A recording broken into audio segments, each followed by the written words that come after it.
Recording's in progress. All right, it's 12:15. These three individuals have very strict schedules, so I want to start on time.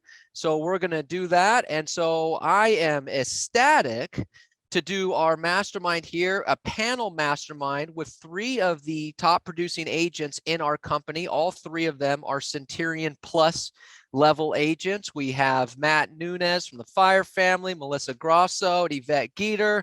So I'm going to say this now. I'm going to say this at the end. And then after it's over, I'm going to text you this. Thank you, thank you, thank you, thank you, thank you, thank you, thank you, thank you, thank you, thank you, thank you, and thank you for taking the time to be here. So greatly, greatly appreciate it. So I want to just real quick before we get started, I've had a few people say, wow, Robert, this is great that you're doing a panel. We get to hear from a couple different people. Thanks for setting this up. So I want to let everybody know, there's a little inside trick. If you ever want to do a panel interview, there's three things you need. Okay. One, you need influencers. Influencers are people that agents that people know, respect, and want to listen to. Okay. So you need that. All three of these people are influencers. No ifs, ands, or buts about it. Number two, you need people that have some common traits, because then you could ask one question that applies to all three of them instead of asking everybody individual questions. And you're going to see these three people have some very common traits. And number three, and most importantly, if you ever want to do a panel interview, find people that will say yes. And so as I'm going through this, I'm like, I know Matt will say yes. I know Melissa will say yes. I know Yvette will say yes. Bill Scalio will say no. And so you have to find people that will say yes. So good stuff. All right, let's get started here. So I want to jump right into this. Matt, Melissa, Yvette, thank you again. Market changed, obviously, April of last year. Interest rates went up.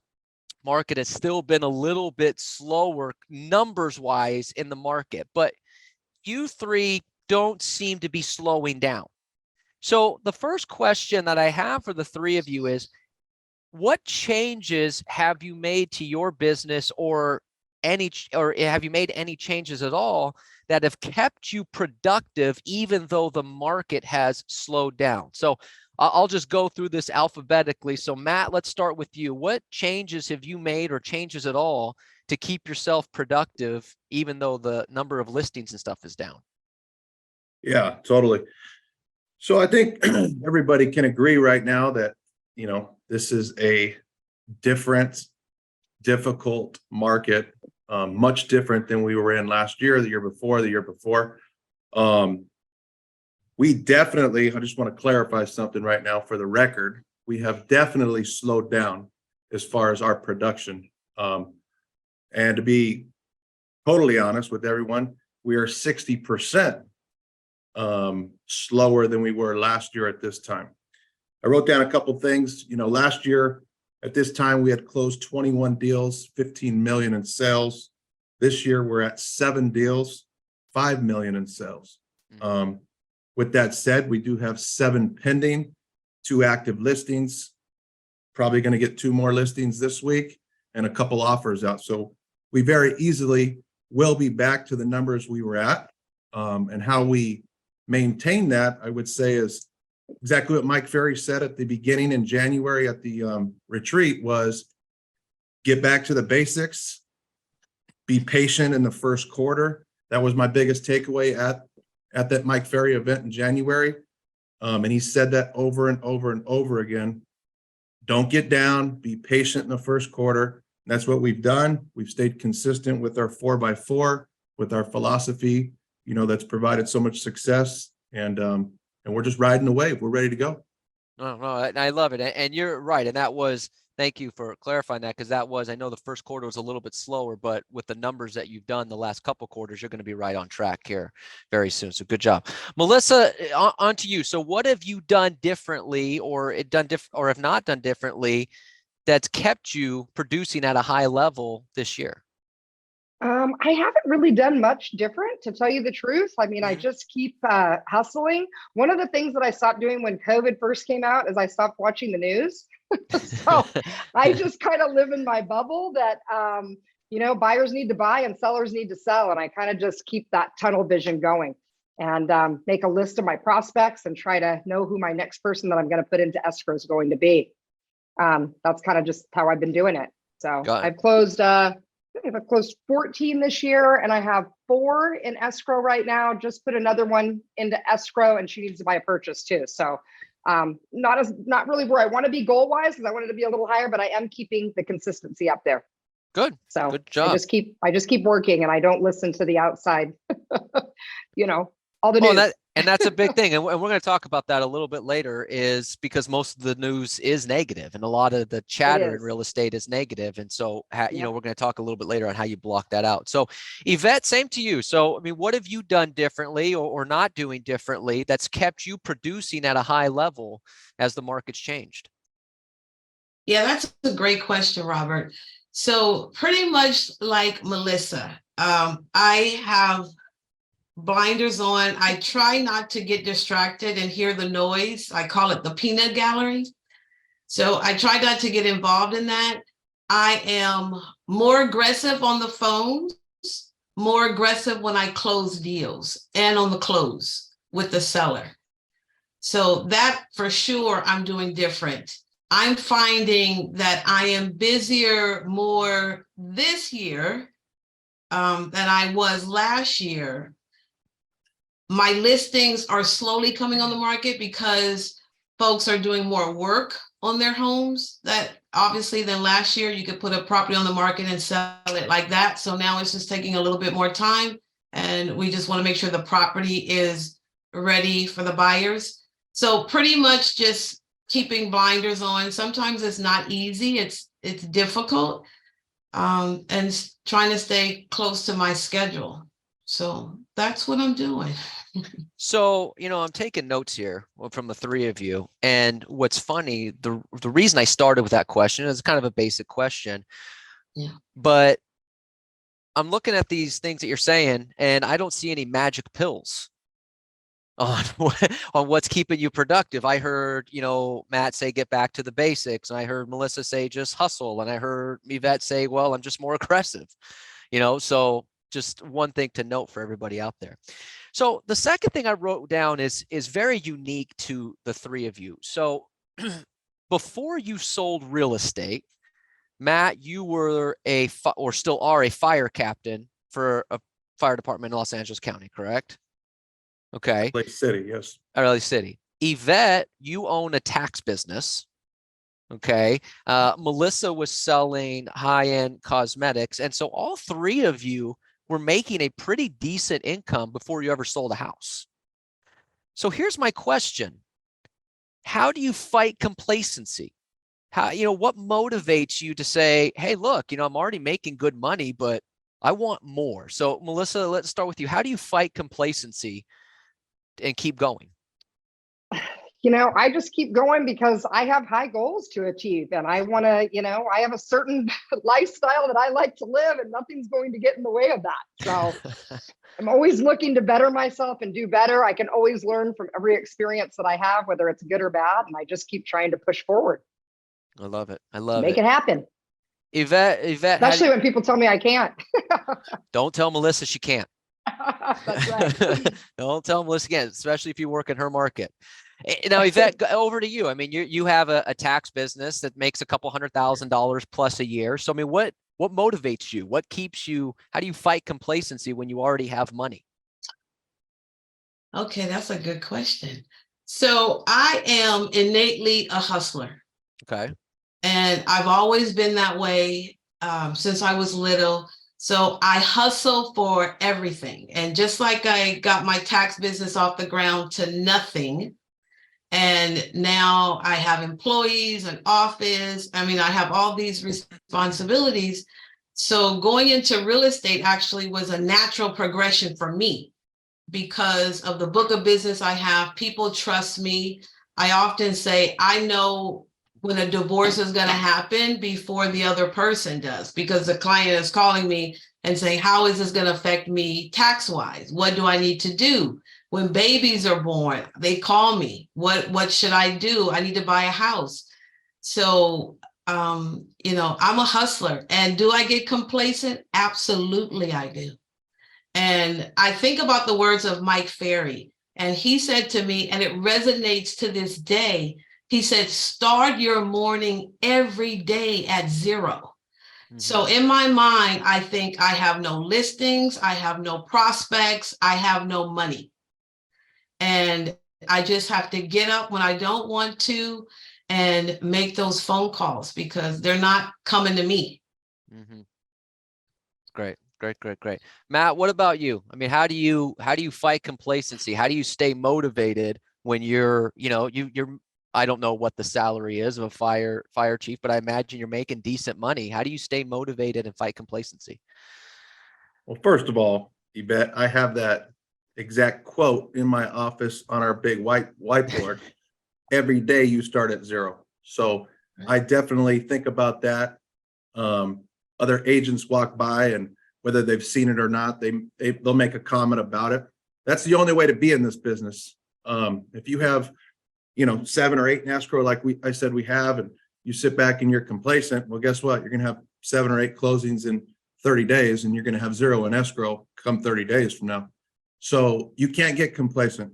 I think there's a time and place where people get complacent, but it's not about the way I think about this. It's not about me. It's not just about me. It's about me and my wife and my kids and their future, and the goals that we have for our kids and our grandkids, and just to wake up every day and be blessed to be able to do this, do something you love. You might as well give it 110%. And on bad days, guess what? If you give it 70% one day, you better give it 130% the day after. So complacency is not successful in this business, I promise.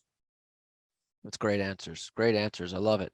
So then going to the follow-up question I had for that, and Yvette, we'll start with you.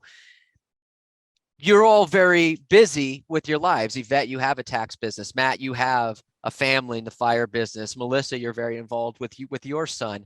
And we get this a lot from other agents is, well, I can't do the contacts every day. I can't do this every day because I have kids, or I have this, or I have that. So how do you manage to have all of the responsibilities in your life and still get up every day, as you would say, start at 0 and go out there and close real estate transactions? So Yvette, start with you.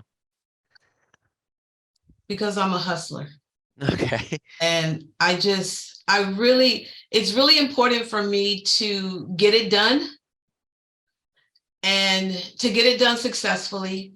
And when I don't want to do something, and when I don't want to make my calls, because there's been days like that, of course, we all experience that. Every day. Every day. So, I'm a positive person. So I think positively, and I know that there are people out there that need my service. And I am here to help. I'm here to serve. And I want to just make sure that people know that. And people can feel when you're authentic, right? People know, like Neil says, if you have commission breath, right? And I'm pretty focused and pretty serious about my schedule. It does get kind of crazy just because of what I'm doing. But if you were to speak to like my real estate family and my tax family, other than them watching social media or me calling them every day, they probably would not know that I'm being a dual agent pretty much, right? Because I don't let one affect the other, only to bring the other one in exclusively. So, but it ain't easy.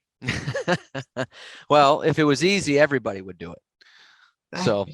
So Matt, go to you. I mean, you got the fire job, you have Jamie, you have the kids. So how do you manage all of this and still stay productive in real estate? I think it starts with having a productive routine and a preset schedule. One thing Jamie and I do, on a regular basis is we have our schedule, and our schedule really doesn't change.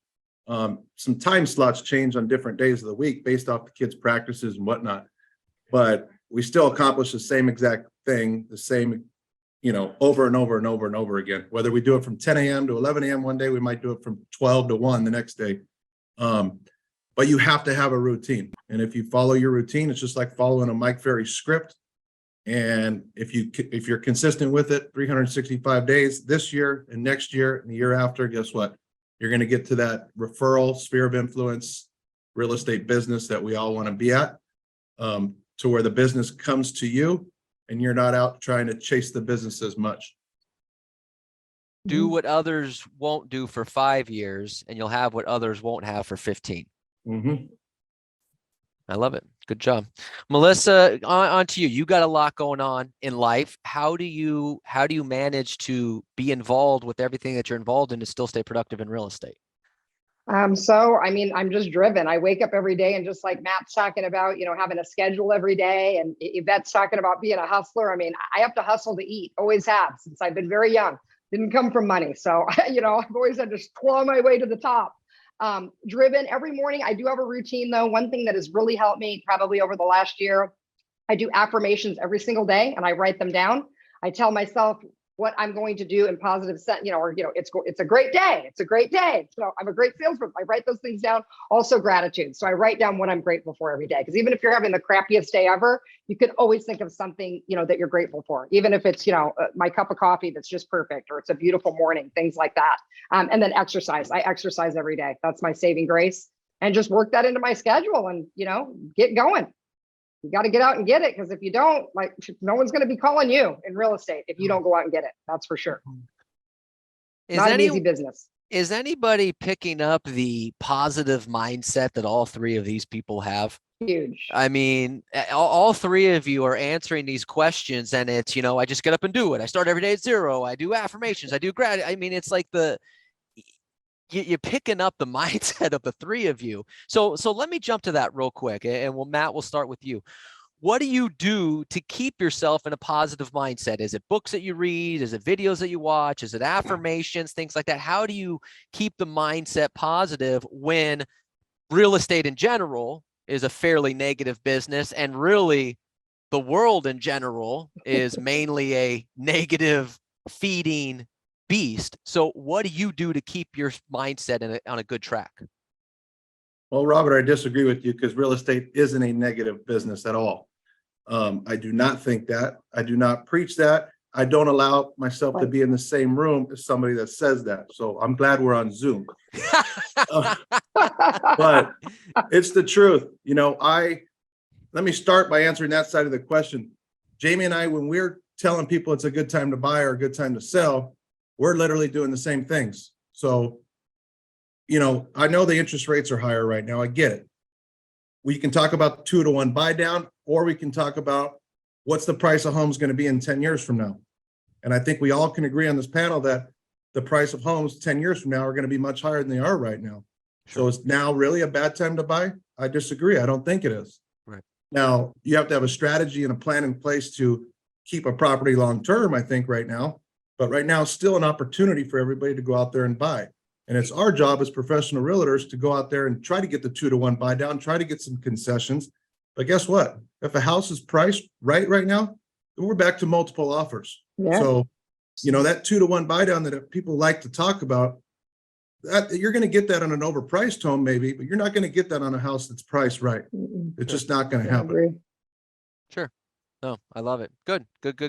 Melissa, what about you? How do you stay positive when there's so much negative noise, like I said, I just put my blinders on. And again, I try to keep focused on what the facts are, right? So, okay, yeah, like Matt's saying, the interest rates are here. Yes. So now it's just a different market. It's a new game. So instead of overpricing your house or pricing it at value, you price it slightly under value, and then you have multiple offers again. So, there's a lot of positive things going on, in the market right now. I personally, I just wake up every day with that, I'm going to go get it. And I tell myself, in fact, and I know this sounds so weird, that even if I don't have anything going, if I'm looking at my board, because I'm a very visual person, so I write my stuff down. And when I see those people going to escrow right now, all my listings are in escrow, which is great.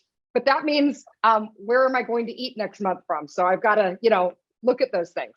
So that's an important thing to follow. I love Make it. sure that, you're keeping your business going and to stay positive and motivated. I love it. Yvette, what about you? How do you keep your mindset positive? Good question again. One thing I do every morning before I get up and when I'm getting up is I am a Christian. I'm spiritual. So I listen to and I hear every morning positive thoughts. And that helps me tremendously because, we all know that the world is not our friend. And you're going to encounter a lot of things. You're going to encounter an angry seller like I got this morning. You're going to encounter buyers and agents who are unprofessional. So definitely for all of us, we have to be able to navigate through all of those trees and weeds and be able to persevere. And that's the number one way that I do it. And I think of myself actually as I solve problems. So, and I let the seller know, even though this is happening, I'm going to solve the problem. I'm just letting you know. So you know what we're doing, but I'm going to solve the problem. And I do. I love it. I love it. I love it. Keeping that mindset. It's important for everyone it's about who you surround yourself with, Yeah. And to Matt's point is you can't let negative people in your circle. You can't let them, as he said, in your office, things like that. And it's vitally important. We become the 5 people we surround ourselves with. And so it is vitally important in a news market. And, 50% of agents don't sell a deal and they're mainly blaming the market. So very important that you surround yourself with the right people. Good stuff. I love it. What sources of business are you working right now? So Melissa, what sources of business are you working right now? So I get a lot of Redfin leads. I actually do pretty good with Redfin.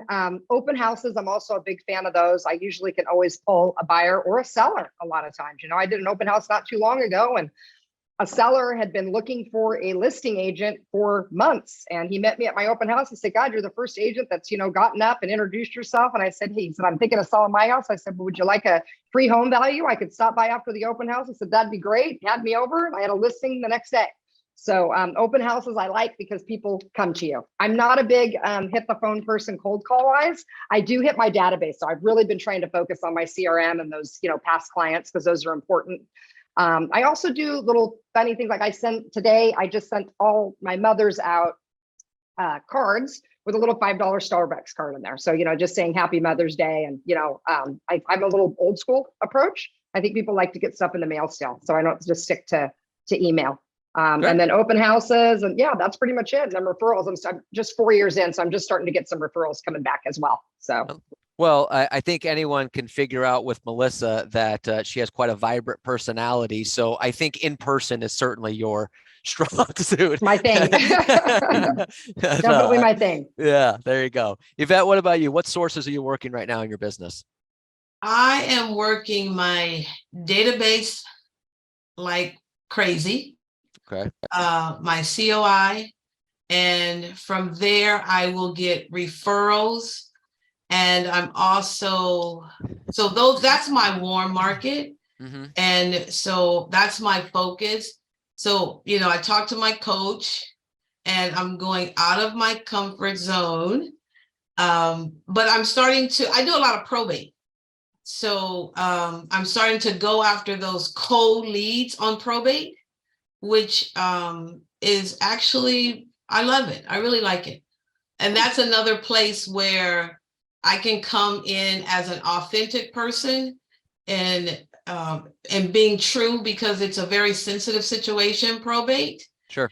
And being able to convert that person into a listing because they're getting calls just like for sale by owners or expireds. Sure. So yeah, and I'm excited about it. I really enjoy it. And I'm a problem solver. I will solve problems. There you go. There you go. I love it. Matt, what about you? What sources are you working?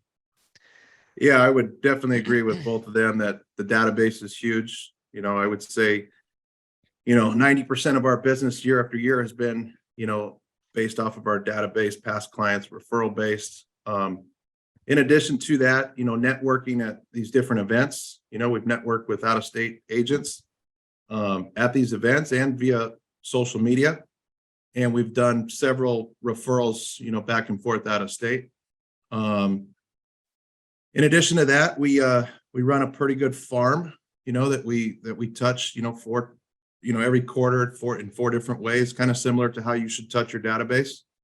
Then lastly, I'll say this.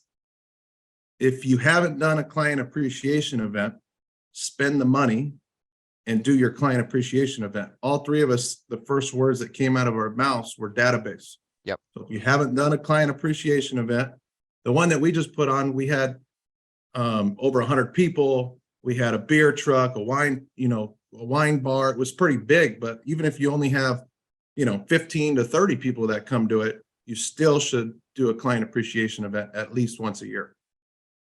That's a great idea. It's a great idea. I love it. Very good.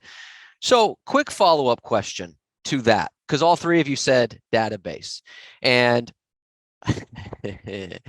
I find it hilarious how when we do a lot of these top agent panels, it's database and things like that, and yet agents refuse to call their database and they want to hammer expireds for 3 hours.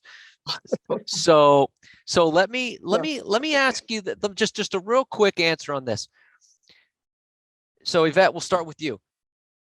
How do you get over the fear of, because a lot of agents have the fear of calling their database because of, well, I don't want to beg for business. I don't want to bother them. That's what we hear all the time with people calling their database.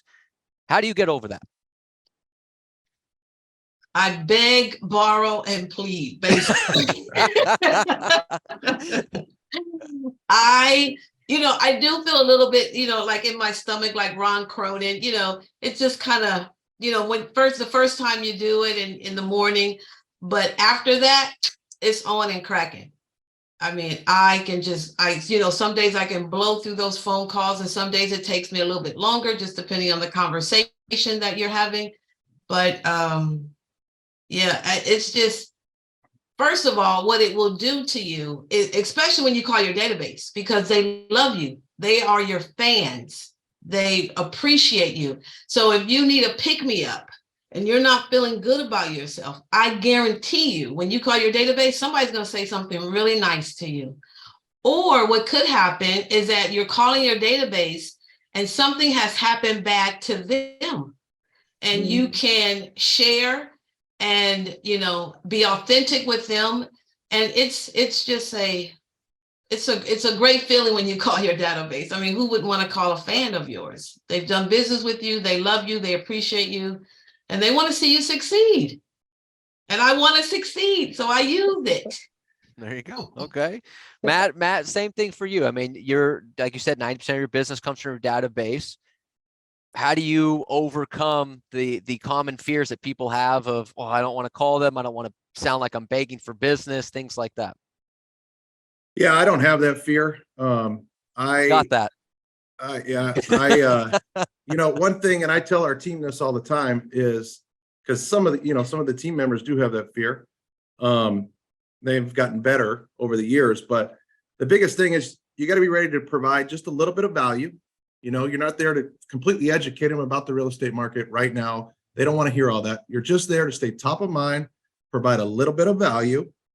And I promise you'll get over it when one of your friends or your family members or somebody that's in your circle that you have on your database as number 126 goes out and buys $1 million house and another agent makes 30 grand.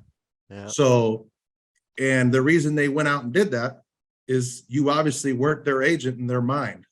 But if you're touching your database every quarter, 4 different ways, then that person, number 126, will call you. I love it. I love it. It will happen to everyone. I know it's happened probably to these 2 ladies that I'm on this panel with before. It's happened to me. Yep. Melissa, Yep. back to same thing to you. So, I mean, how do you overcome that fear of calling your database? I really don't have a fear of calling them. I mean, it's people I already know and they like me. And so, even if you just call, like Matt said, to touch base, how are things going? I sold one lady, I'll give you an example. I got in a hold of her. I sold her the house a year ago and I was like, how's everything going with the house? Is everything going good? And she's like, actually, no, my husband and I are getting divorced. Listing, I mean, just, just calling to check on your database and to see if they have any questions, how things are going, staying top of mind. So you're foolish to not use your database. The people already know you, like Yvette said, and Matt, it's a no brainer. And yeah, if someone lists or sells a house and you missed it, you're going to be bummed. And I do speak from experience on that. It happens. Yeah, well, we meet every Tuesday at 3:30. We have special jackets made of those of us who have had friends do transactions, and we found out later. So it's a fun group. Yes. I'm gonna have Jesse cut just that little segment of database and send it out, because I'm telling you, as someone who trains real estate agents, that's the biggest issue we run into is I don't want to call my database, and the three of you are just making a fortune off of it, and I love your answers. So very good stuff. Appreciate that. All right, are you three open to some questions? Sure. Outside of me. So one of the questions came into the chat box. And if you have a question, put it in the chat box or unmute yourself. But I want to read this question here, and we'll start with Melissa. Is what is your average sales price? Do you have a team? If so, how many? So no, I do not have a team. I'm all by myself. I would say my average sales price is probably $500 to $700. I don't ever turn any business away. So whether it's, a $200,000 manufactured home on land or $1 million house, I will take it all and I will help everyone equally. That's just how I do. You never know who that little $200,000 manufactured home owner knows. So. Gosh, that's the truth. That's another story we could all. You don't know. So I don't judge. I learned that from high-end cosmetics. Never judge a book by its cover. You never know what may underlie in that. So I'll share a quick story on that. My dad owns a roofing company, so obviously it gets very dirty. And he owns it with his brother, and my cousin was also involved. Well, my uncle and my cousin had to go to court for the day. Sometimes in our family, that just happens. So my dad gets off the roof. He's filthy. My uncle and my cousin are fully suited. So they go to this liquor store to grab something to drink before they head out. And this homeless guy comes up to him and he goes to my uncle and he asks him for money. And he says, I don't have any money. And he goes to my cousin and he says, do you have any money? And my cousin says, I don't have any money. And he looks at my dad up and down. And he goes, and he just walks away. And little did he know, my dad was the one who just got done with the foreman who gave him $5,000 cash.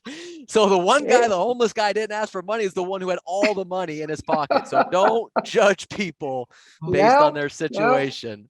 There you go. High-end cosmetics, the lady with the Chanel suit on would torture me for a $25 lipstick sale, and the lady in jeans and flip-flops would walk in and spend $2,000. So I'm telling you. There you go.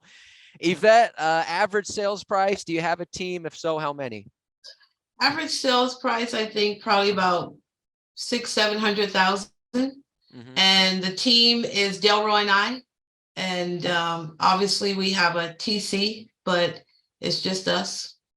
Got it. Matt, average sales price, team, how many? Yeah, just under 800,000 average sales price. I do have a team. My wife and I, team leaders of 3 other agents. Two of those agents are husband and wife. Actually a kind of cool story, but he's a police officer in the neighborhood here.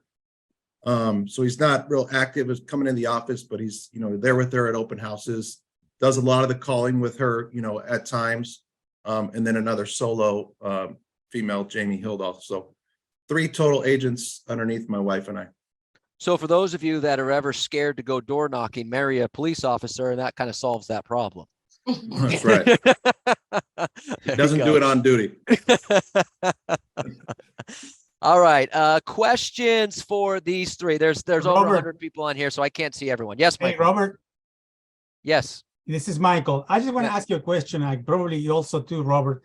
When we're supposed to go with the prospecting that we do, let's say 25 a day, 25 contacts in a week, you do about 200, or a month, 1,000. When they said that they make 90% of the business out of the database, or 60% or 70%, there has to be a point that they run out of phone numbers to call on the database, because if they call almost 800 people a month, you got at one point, okay, I finished here. What will be the next step? There has to be other major sources of calling, right? So Yvette, we'll start with you. After you run out of names in your database, who do you call next? I don't run out of names on my database. Oh, okay. There you go.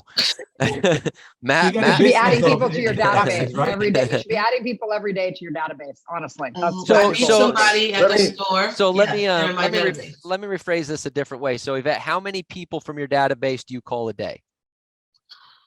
I would say I call about 20. I should call 25. But sometimes I might call a little bit less.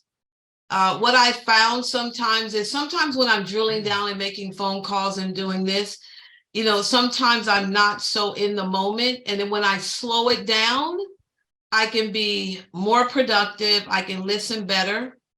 But probably about 20, 25, and I have about 700 in my database and probably another 100, 125 COI. And if you're in my phone, you're getting a phone call. So, if we do business, if you clean my carpet at my office, you're going to get a phone call. We're going to do business. We reciprocate business.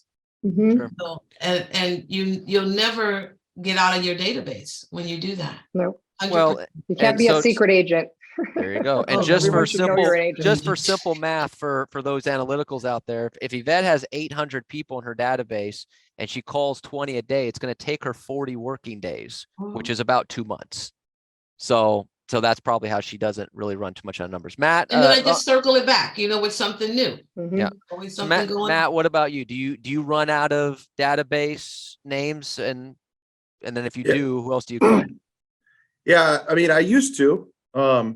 I think everybody used to. When you're first starting out, first couple of years, you 100% run out if you're doing it how you're supposed to be doing it. But I don't anymore. But if my follow up to that, sir, whoever asked that question is great question first. And if you run out of people in your database to call, and you specifically want to keep calling, that's perfect. Why don't you circle dial around the hot listing in your office, or maybe you have that listing. So if you want to stay on the phones, and if not, there's 3 other ways that you should be touching your database aside from just a phone call. You should be touching them 4 times a year in 4 different ways. So I can recite those for you, or I'm sure you do know them. Why But don't you, if you can, just recite them. yeah, so you should be calling them. Number 1, call them, get on the phone and call them. Number 2, you should be texting them. Number 3, you should be emailing them. And number 4, you should be sending out a mailer to them that they're going to throw in the trash, but consistently do it over and over and over again. Mhm. I love it. I love it. Melissa, what about you? You're running out of names Yeah, to I call in mean, your like, database. What do you do? Yeah, so like Matt said, I mean, you definitely, when you're newer, it's easy to run out of names. I have a system now. A really good book is called Ninja Selling. If you ever have the opportunity to get that, it's a great little system. But his whole deal is, make 50 contacts a week, 50 contacts with different people, no matter where you are, whether you could be at the grocery store, wherever you are, if you can somehow, meet and talk to people and somehow get it out there that you're a realtor. Not, hi, I'm a realtor, here's my business card, because that scares people away. But I'm always good at, you're talking to someone and you somehow slide it. Oh yeah, I was just leaving my open house, or, there's a way to slide it in a good way without making people feel like the salesman breath, as you said, Yvette, or they're going to run away, run the other way. But try to make 50 contacts a week and add people to your database every week. And then that way you don't run out and keep them in there. I love it. I love it. Yeah, you always got to I love add it. people Good stuff. constantly. Other questions Can I say something, for Robert? Yvette? No. Yeah. Other questions? I'm just. I wanted Yes, to Yvette. mention, like with new agents and even existing agents, because I saw a comment about energy, is that everybody here is a proponent of Mike Ferry. This man is unbelievable. And I try to listen to everything that he says. One thing I heard him say is that energy trumps experience every day. And I think I was an agent maybe 2 years. I had probably my second or maybe my first $1 million property in LA. Delroy and I had gone on the listing presentation. We didn't get it because of Sotheby's. Sotheby's was the competition, and then COVID hit. And then I kept in contact with that seller, like probably every quarter. Then when she was ready to buy her house, she interviewed Sotheby's and us. And we got the listing. And I asked her after, I said to her, I said, Gloria, why did you choose us when you had other, choices? Because I was curious. You want to know why people choose you. And she said to me, she said, Yvette, your energy was just outrageous. When she opened the door, I'm like, hi, how are you? And, people ask me, is there anything that happens to you during the day? Like, you're always so happy. I'm like, little do you know, yes. Yeah. Yes, constantly. But I don't let it affect what I have to do, because my sellers deserve 150% of what they pay for. And I'm not cheap. So I want to make sure that they come first. And energy is so important. That is important. Yeah. But that brings me to a expired listing appointment I went to. It was actually a come list me call, and the guy was interviewing agents. He was super analytical. His wife was not. I came to the door and, came in, walked around the house, and I said, well, how many agents are you, planning to interview? And he said, well, you're the fourth one, and we may interview more. I said, okay. And so anyway, at the end of the conversation, his wife said, oh, he's so analytical. He'll have a spreadsheet of all these agents. She goes, but at the end of the day, I'm going to come up with my tube of lipstick and circle the agent, and it's going to all be based on energy. And right when she said that, I knew it was going to be me. I just knew. And he was going to tell everyone Monday. He called me the next day, and I got the deal. So and it was the energy. Energy. People like there it is. There it is. Like energy. And energy will beat just sales almost every time. I agree. Yep. And if you have or just skills, and if you have energy and skills, then you're one of these three. Then you're one of these three people. If you have energy and skills, then you're unstoppable. Very good. One more question that I had, and we'll maybe open it up for one more as we wrap up here. And this is a question Neil asked everybody: is what is your superpower? Ooh. So Matt, we'll start with you. What would you say is your superpower? You're muted. Although I'm sure you're going to say something really great. There we go. Can you hear me? I'd have to say 100% my schedule would be probably one of the top things that I do well. Only because if I didn't have a good schedule, I couldn't do real estate. I'm a full-time fire captain. I've got 2 kids. I coach multiple sports teams. I have a wife. I have a family. She's a fitness instructor. We have a routine and we have a schedule that works for us. If I didn't have a schedule, I wouldn't be able to sell real estate, literally.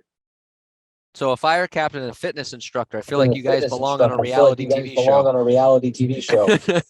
You should be on like The Amazing Race or something. Melissa, what is your superpower? What is your superpower? My superpower is going to be, like Yvette said, I'm a problem solver. I'm a problem solver. If it's a difficult transaction or something crazy is going on, I'm going to be the agent to figure out that problem for you and solve it. There you Did I go. lose everyone? Okay, yeah. No, we got you. We got you. Yeah. If it's difficult, I'm going to get it, but I'm going to make it close, and it's going to be smooth, and I'm going to help the people when other agents probably don't want to help them. There you go. There you go. I love it. Yvette, what about you? What's your superpower?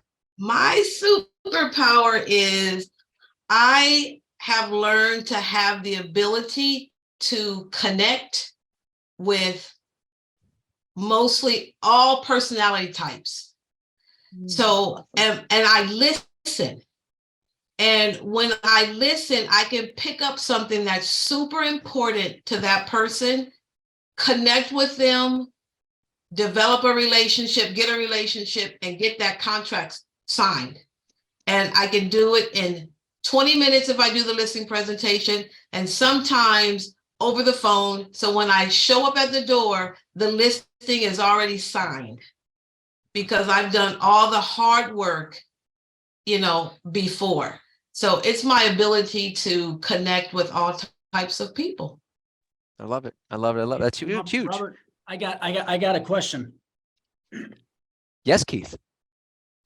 We don't do this panel very often. I think we've started to have one once a month. And you guys have all built very successful and inspirational businesses and careers.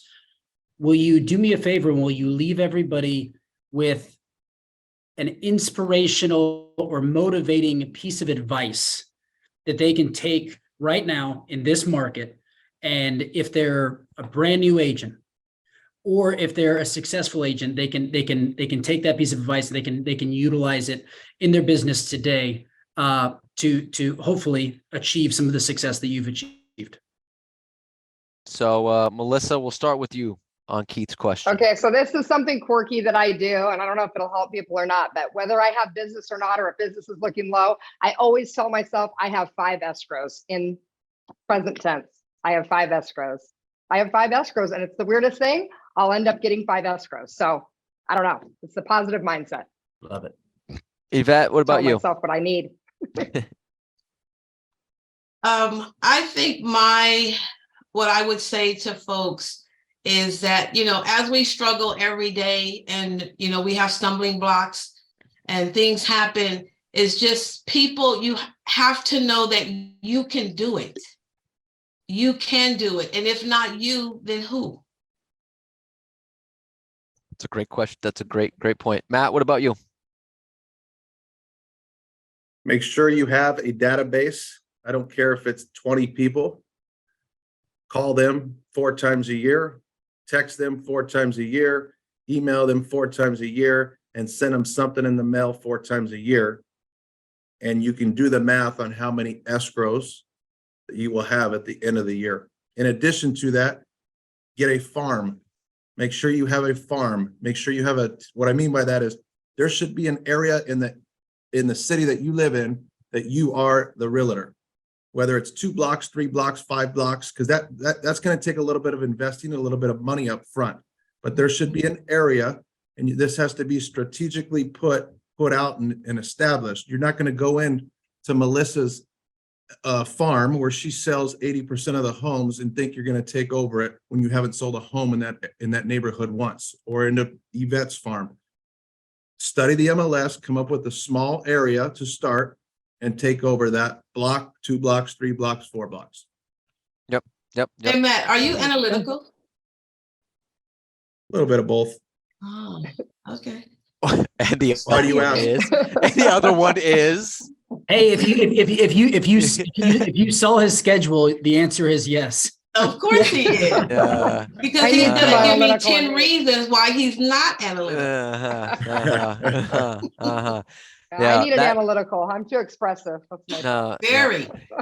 Well, but here's the thought on that, going back to, because there's a couple more comments on energy and things like that, and we're going to wrap up here. You have different personality styles on this screen, and yet you feel the energy from all of them. So I don't ever want to hear from people, well, but I'm not expressive. Get over it. Okay. You know, Mike Ferry is a driver. Mike Ferry has energy. Neil Schwartz is amiable. He has energy. Okay. So I don't want to hear about for those of you that are, not fixed on this energy, is like, oh, their energy is so great. How can I get that energy? What do I do with that energy? I'm just not that energetic. I don't know. Look at your bank account and say, do I want more? And that should get you pretty energetic to go out and find some business. Good stuff. All right, everybody, please unmute yourselves. Give these 3 people the round of applause they deserve. This was fantastic. Absolutely. Thank you. So Yes. you know what I love, and from the 3 of you, and what we're gonna do now is I want to go around the room and ask what everyone learned. But what I want to just say here, I'm listening to all 3 of you, and I get the privilege of, working with some of you that have worked with you for a while, and Matt and Melissa starting to work with you and getting to know you and things like that in your business. And I still wrote down 2 pages of notes, just based on all the stuff you were talking about. And so I'm just so excited to go back and implement some of this stuff and talk about it with our people. So I thank you. Thank you. And on behalf of, and as someone whose income is dependent on the income of the company, thank you again for keeping me employed. So, so great. Big fan.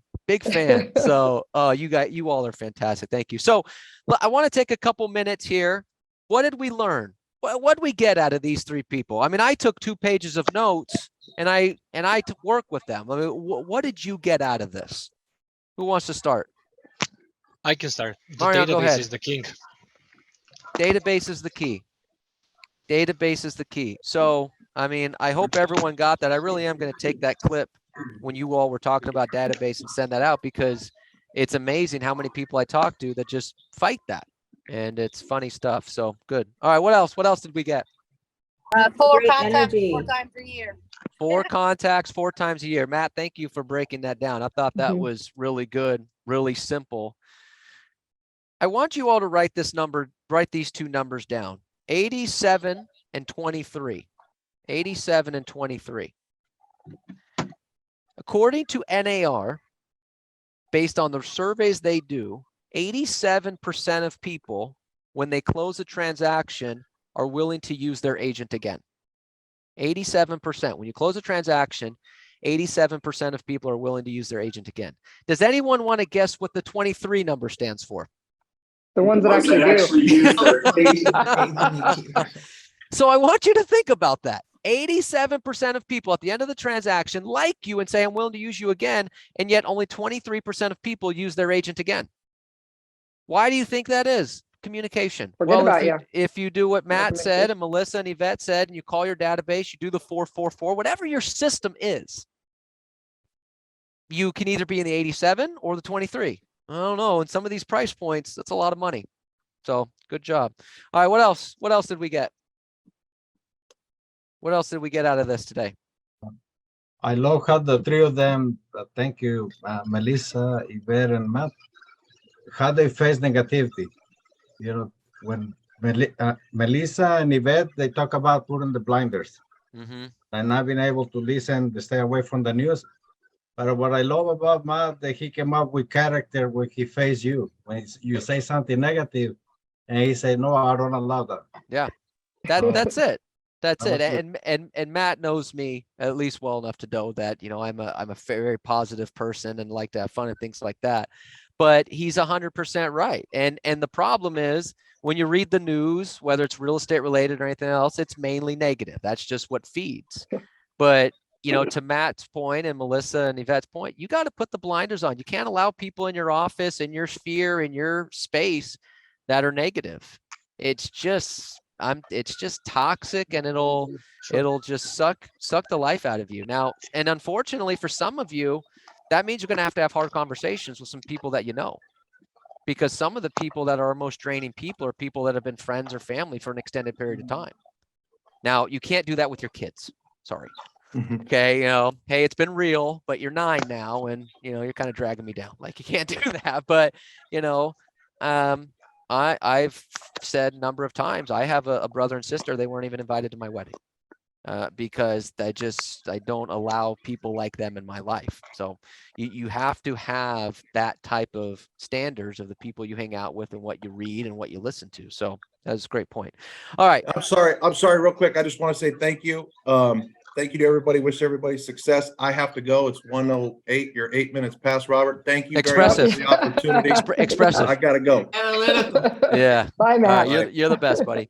All right, good stuff. All right, anything else we got? One more as we wrap up here. Yvette, This is Tiffany. Yes, oh, Tiffany. Go ahead, Tiffany. A quick question. I know that on the previous recording, you said you put a posted note on your pre-listing package for them to sign. Can you repeat what exactly did you write on that posted note for them to sign the pre-package? Absolutely. So as Mike Ferry mentioned 2 years ago, I started this new way of presenting and doing my listing. So when I send in my listing packet, which is impeccable, it's right on the money. And just to give a little bit of more oomph to let the seller know that they have an aggressive and they have an agent that's going to sell their home, I put a post-it and I write on there, and Kaz and I talked about it this morning.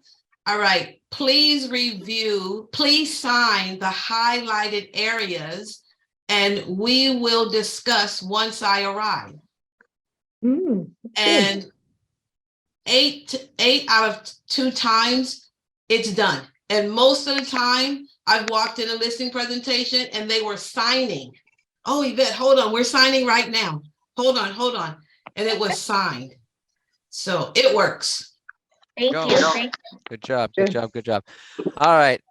Yvette, Melissa, and Matt in spirit. Thank you. Thank you. Thank you. Thank you. Thank you. Thank Thank you. you. Thank you. Hola, ¿qué tal? Thank ¿Cómo you. está? Thank you. you. Thank you. So Marcela, everyone, again, one more gusto en time, give verla. them a round of applause. Thank you. You Thank Qué all bueno que are esté bien. fantastic. Robert, thank you. thank you Thanks, guys. Robert, for having us. Thank Oh, you, guys. Yeah. my job was easy. All right, everybody. Good job. Okay. So